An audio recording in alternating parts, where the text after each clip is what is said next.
দেখেন দিদিভাইরা, আমার ডিমের সবজিটা পুরো রেডি হয়ে গিয়েছে। নমস্কার বন্ধুরা, আপনাদের সকলকে অনেক অনেক স্বাগতম। আমি আজকে নিয়ে এসেছি ফুড কিচেনের মাধ্যমে ডিম দিয়ে আলুর ঝোলের রেসিপি। আমি ডিম দিয়ে আলুর রেসিপিটা কিভাবে বানাবো সেটা এই ভিডিওর মাধ্যমে আপনাদেরকে শেয়ার করব।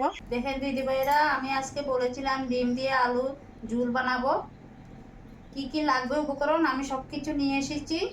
আমি ডিম আর আলুটা আগে সিদ্ধ করে রেখেছি। আর সঙ্গে কি কি মশলা লাগবে আমি নিয়েছি ভাজা জিরা ধনিয়ার গুঁড়া, সোমবারের জন্য জিরা, রং গুঁড়া, আর এখানে আদা, পেঁয়াজ, কাঁচা লঙ্কা, রসুন সব কিছু একসঙ্গে বেটে নিয়েছি। নুন, এদিকে নিয়েছি টমেটো পেস্ট কুচি আর কাশ্মীরি লঙ্কার গুঁড়া, এদিকে তেজপাতা, দারচিনি, লং, এলাচি নিয়েছি। এখন আমি ডিমটাকে কেটে নেব, অল্প অল্প কেটে নিব, তাহলে ডিমটা ফুটবে না। এভাবে এখন আমি রং গুঁড়া দিয়ে মেখে নিব। দিয়ে দিব নুন,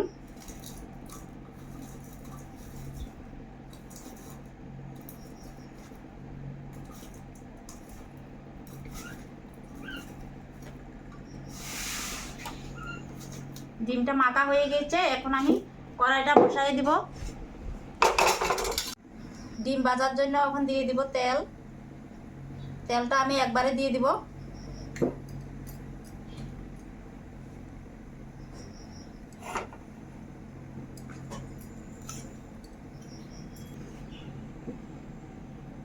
তেলটা গরম হয়ে গিয়েছে, এখন আমি ডিমটা দিয়ে দিব।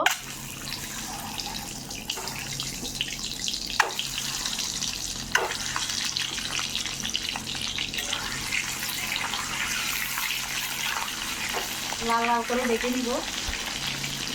ভাজা হয়ে গিয়েছে, এখন আমি নামাই নিব। দেখেন কত সুন্দর করে লাল লাল করে ভেজে নিয়েছি।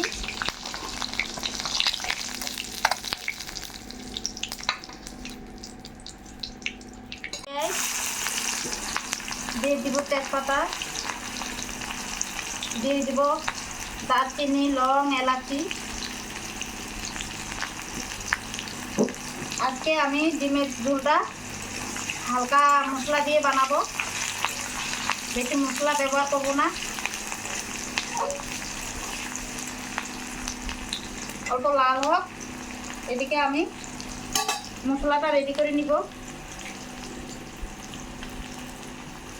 এখন আমি দিয়ে দিব বাটা রাখা মশলা, দিয়ে দিব রং গুঁড়া, দিয়ে দিব স্বাদ মতো নুন, দিয়ে দিব ভাজা জিরা ধনিয়ার গুঁড়া,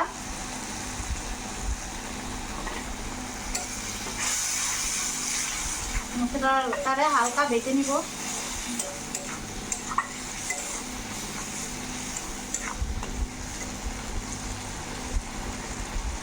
দিয়ে দিব টমেটো কুচি,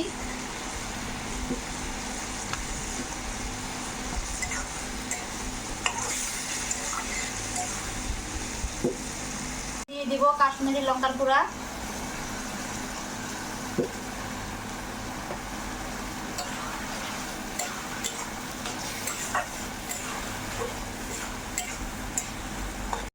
মশলাটা ভাজা হয়ে গিয়েছে, এখন আমি দিয়ে দিব আলু।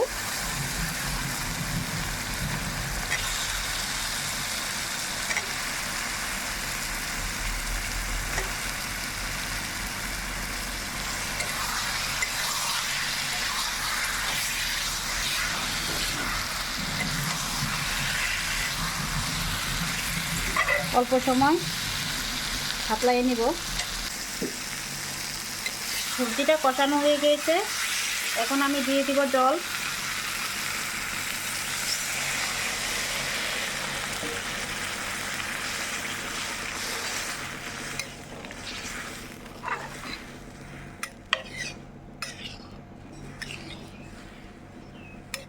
পাঁচ মিনিট জাল করে নিব।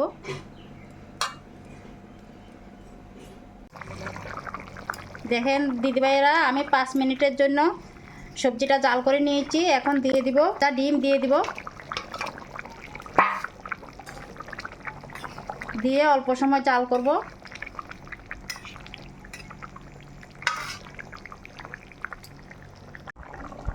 দিয়ে দিব 4টা কাঁচা লঙ্কা, হালকা অল্প নেড়ে চেড়ে দিব। সবজিটা হয়ে গিয়েছে, এখন আমি নামাই নিব।